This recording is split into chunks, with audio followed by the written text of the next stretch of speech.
पत्रकार आतंकी नहीं है कि आप उसे आधी रात को बेडरूम से गिरफ्तार कर लें। माफ करें, हम आपकी याचिका पर विचार नहीं कर सकते हैं।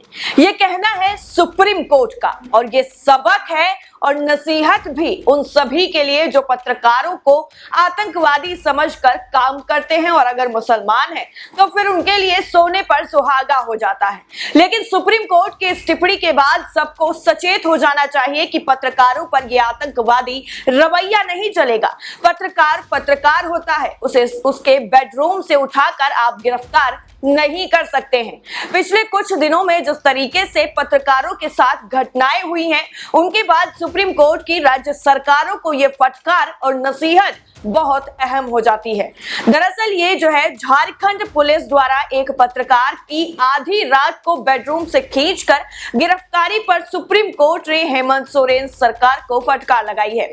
सुप्रीम कोर्ट ने रंगदारी के एक मामले में झारखंड में पुलिस द्वारा एक स्थानीय पत्रकार के घर रात में पहुंचने और उन्हें गिरफ्तार करने से पहले बेडरूम से घसीटकर बाहर लाने की घटना की सख्त शब्दों में निंदा की है। शीर्ष अदालत ने 29 जुलाई को कहा है कि पत्रकार आतंकवादी नहीं है।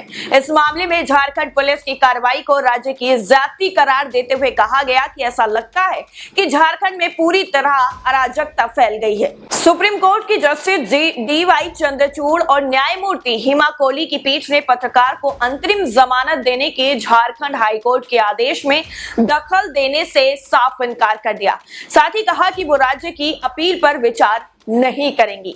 बेंच ने कहा कि हमने मामले के तथ्यों को देखा है, ये सभी राज्य की ज्यादती है और ऐसा लगता है कि झारखंड में पूरी तरह से अराजकता का माहौल पैदा हो गया है। कोर्ट ने घटना पर कड़ी नाराजगी जताते हुए झारखंड के अतिरिक्त महाधिवक्ता अरुणाधाम चौधरी से कहा कि आप आधी रात को एक पत्रकार का दरवाजा खटखटाते हैं और उसे उसके बेडरूम से बाहर निकालते हैं, ये बहुत ज्यादा हो गया है। आप ऐसा एक ऐसे शख्स के साथ कर रहे हैं जो पत्रकार है और पत्रकार कोई आतंकवादी नहीं है। सुप्रीम कोर्ट ने कहा कि हाई कोर्ट ने सही तरह से एक विस्तृत आदेश के जरिए पत्रकार को अंतरिम जमानत दी है, जिसमें किसी हस्तक्षेप की जरूरत नहीं है। पत्रकारों पर जिस तरीके से पुलिस अपना रवैया अख्तियार करती है और मनमाने तरीके से उन्हें जब मर्जी चाहे जब उनका मन किया उठा करके जेल में डाल दिया और जो भी सरकार की आलोचना करना शुरू कर देता है, यानी सरकार से सवाल करना शुरू कर देता है, वो पुलिस वालों की नजरों में खटक जाता है और कभी भी उसको गिरफ्तार किया जा सकता है। आपको याद होगा कैसे मोहम्मद जुबैर को जेल की सलाखों के पीछे डाला गया। ऑल्ट न्यूज के सह संस्थापक और फैक्ट चेकर मोहम्मद जुबैर को दुश्मनी को बढ़ावा देने और धार्मिक भावनाओं को आहत करने के आरोप में दिल्ली पुलिस ने गिरफ्तार किया। दिल्ली पुलिस ने जुबैर के खिलाफ आईपीसी की धारा 153, 295 के तहत केस भी दर्ज कर लिया। दिल्ली पुलिस के द्वारा गिरफ्तार किए जाने के बाद सोशल मीडिया पर जुबैर के समर्थन में कई हैशटैग चलने लगे थे।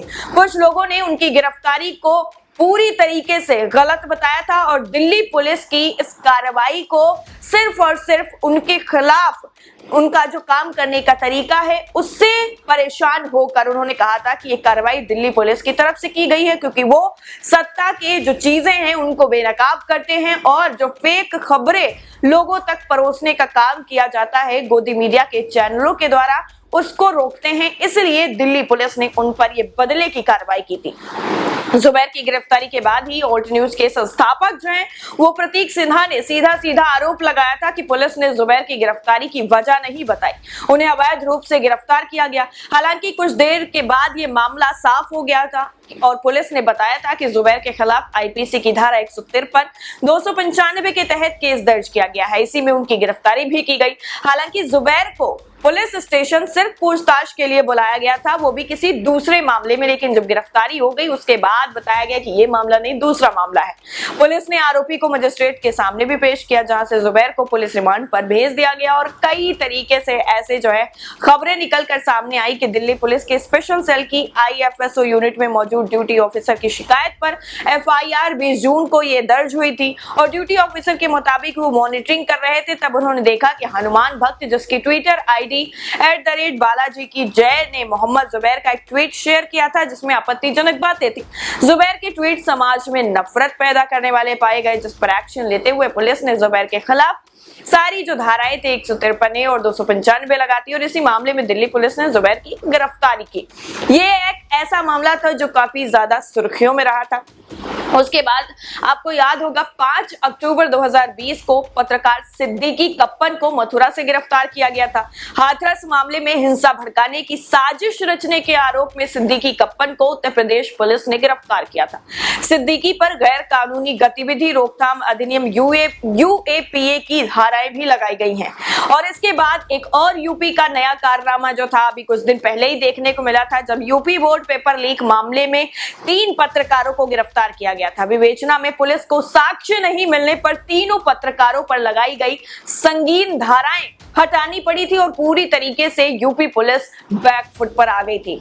जिला जज की अदालत ने रिहाई के आदेश जारी कर दिए और साथ ही पत्रकारों की जमानत मंजूर होते ही मीडिया जगत में पूरी तरीके से खुशी की लहर दौड़ गई। यूपी बोर्ड इंटरमीडिएट अंग्रेजी पेपर जो है उस लीक मामले में नाकामियों को छुपाने के लिए खबर प्रकाशित करने पर पत्रकार अजीत ओझा, दिग्विजय सिंह और मनोज गुप्ता को पुलिस ने गिरफ्तार किया था। 3 साथियों की गिरफ्तारी से जिले के पत्रकार संयुक्त पत्रकार संघर्ष मोर्चा जो है पूरी तरीके से खफा हो गया और उन्होंने आंदोलन शुरू कर दिया। और जब तक ये पूरी की पूरी धाराएं वापस नहीं ले ली गई और उन तीनों लोगों को बाइज्जत बरी नहीं कर दिया गया, तब तक ये प्रदर्शन चलता रहा, आंदोलन होता रहा और आखिरकार में पुलिस को बैकफुट पर आकर उन्हें यानी तीनों लोगों को बाइज्जत बरी करना पड़ा, छोड़ना पड़ा। लेकिन बाद में अब सुप्रीम कोर्ट की तरफ से ये जो पूरी टिप्पणी की गई है, भले ही वो झारखंड मामले को लेकर की गई हो, लेकिन ये सभी राज्यों को इसमें इंक्लूड किया गया है कि सभी राज्यों में जिस तरीके से ये घटनाएं हो रही हैं, पत्रकारों को बाथरूम से उठा लिया जाता है, पत्रकारों को बेडरूम से उठा लिया जाता है, पत्रकारों को बुलाया किसी दूसरी चीज के लिए जाता है और उनको गिरफ्तार कर लिया जाता है। पत्रकारों पर उनकी जो है झूठी झूठी धाराएं लगाकर उनको पहले गिरफ्तार कर लिया जाता है, उसके बाद जब विरोध होता है तो उनको जो है बाइज्जत बरी कर दिया जाता है। इस तरीके की घटनाएं हो गई हैं और ऐसे में सुप्रीम कोर्ट का ये फैसला, सुप्रीम कोर्ट की ये टिप्पणी काफी ज्यादा अहम हो जाती है और ये जो है नजीर सबके लिए पेश हो जाती है कि पत्रकारों पर जिस तरीके से जुल्म सितम बढ़ाए जा रहे हैं पुलिस प्रशासन या फिर और लोगों के द्वारा, वो बिल्कुल भी बर्दाश्त नहीं किए जाएंगे। पत्रकार पत्रकार होता है, ना आतंकवादी होता है कि उस पर इस तरीके का जुल्म उसके ही देश में किया जाए। इस पूरी रिपोर्ट को लेकर आपकी राय क्या है कमेंट सेक्शन में जरूर बताइएगा। बाकी नेशन 360 को सब्सक्राइब करना बिल्कुल ना भूलें। जय हिंद।